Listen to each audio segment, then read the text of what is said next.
The only back exercises you need. Guys, if you don't know, I do only 3 exercises for my back. Recently, I've just been removing a lot of garbages on my exercises. The more I have stayed in fitness, the more I have understood that a lot of things are really trash. A lot of things people putting out there are really trash. Okay, I won't really call it trash.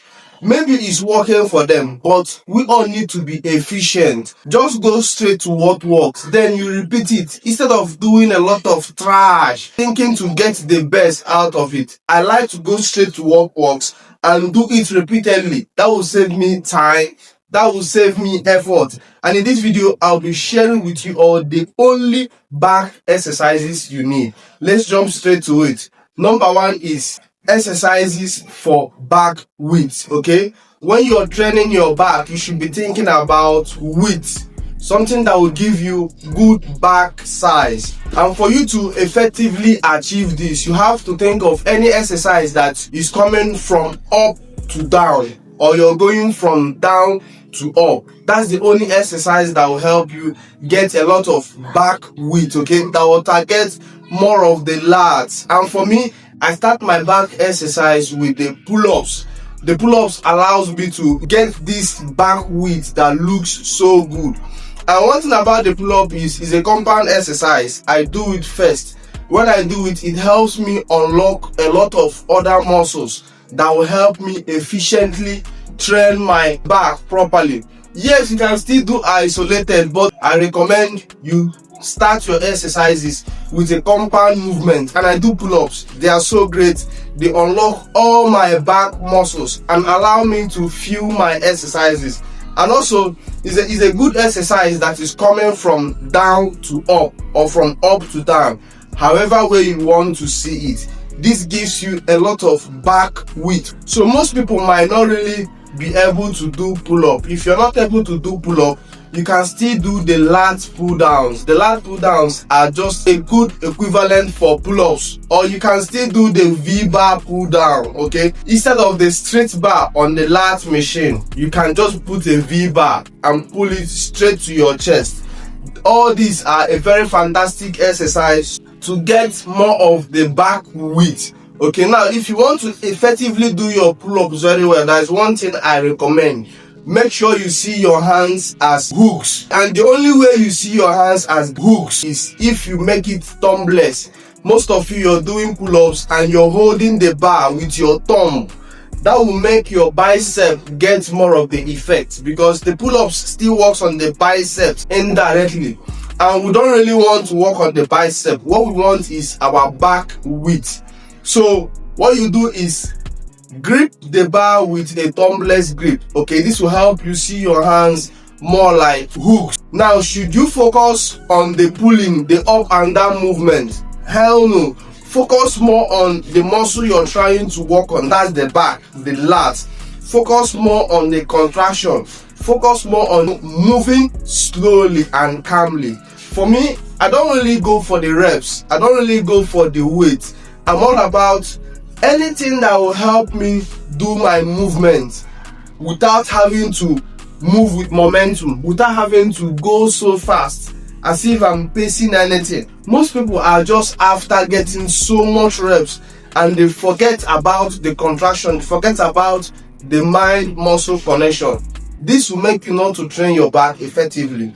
So when doing this exercise, focus more on mind muscle connection. Focus on the muscle you're trying to work on. Then this will help you do it effectively. Another tip you should bear in mind during the pull-up is don't do half reps. Okay, make sure you're pulling your face well above the bar.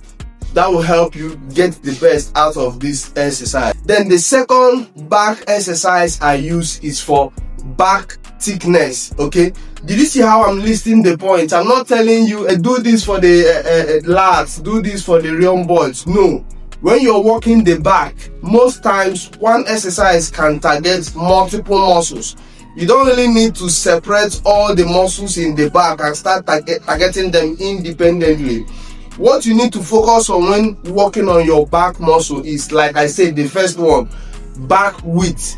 Now the second one is thickness. I want you to imagine any exercise that you're pulling to yourself, okay, you're pulling mostly to your stomach.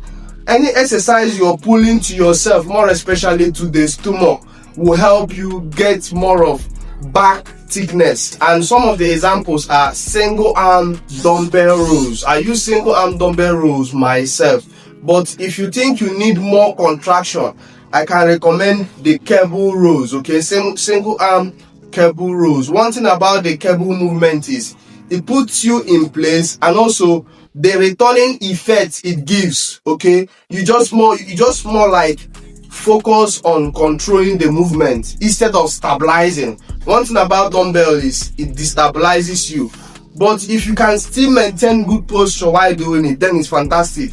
I use it myself. So if you're looking to get more back thickness, you can do the single arm dumbbell rows, or you can do it on the cable. Another good exercise that can help you to get more thickness is the barbell rows. Okay, barbell rows are a great way to get back thickness, or even the cable rows. These are good exercises. Just choose one you feel more comfortable with. This will help you develop solid back thickness. And for me, I recommend the single arm cable or dumbbell rows, because anytime you're working on your back, everyone should have some kind of unilateral movement. I like unilateral movement so much because it helps me equalize my arm strength. So throw in some unilateral movements. This will give you more stability. And the last exercise I use to work on my back are upper back focused. Guys, you won't be working on your back and neglecting the upper back. Okay, the upper back has a lot of muscles in them. We're talking about the rear delts, we're talking about the rhomboids, we're talking about the traps. Okay, so the best exercise I use to target my rear delt while working on my back is the face pulls. The face pulls are a great way to target more of your upper back. And the way I do this exercise is I set the pulley well up above my head, then I bring a bench where I sit down on. Most people sit on the floor, but I don't want to make it so much to get my shoulder. If the cable is coming so much from the air, it might make you get more of the side delt, because the face pull still works on the side delt. So I stay on the bench so that I will elevate myself a bit. Then I'll go away from the pulley to create more tension while I'm doing this exercise. Now, another alternative for this exercise is still the straight bar cable rows, but here is the difference. You have to pull it towards your chest instead of your stomach. Then flare your elbows out. Make sure you keep your elbows within your shoulder level. That's the only way you can target properly your upper back. If your elbows are slacking down, you might be getting the upper lats. You might not really be getting the upper back. So make sure your elbows are flared out properly. This will help you get the upper back. And I do this exercise 5 sets of each. Okay, I do 4 to 5 sets of each exercise. And this is it, guys. These are the only 3 exercises you need for your back. One is the one that will give you more of back width. Any exercise going from up to down or down to up. Secondly is for thickness. Okay, imagine pulling to your stomach or pulling to yourself. Then the last is targeting the upper back. If you can do these 3 exercises, I'm telling you, it will cover every single exercise you've been wasting your time on. Try them out. Let me know what you think about the exercises. Like and subscribe, share the video. I'll get back to you on the next one.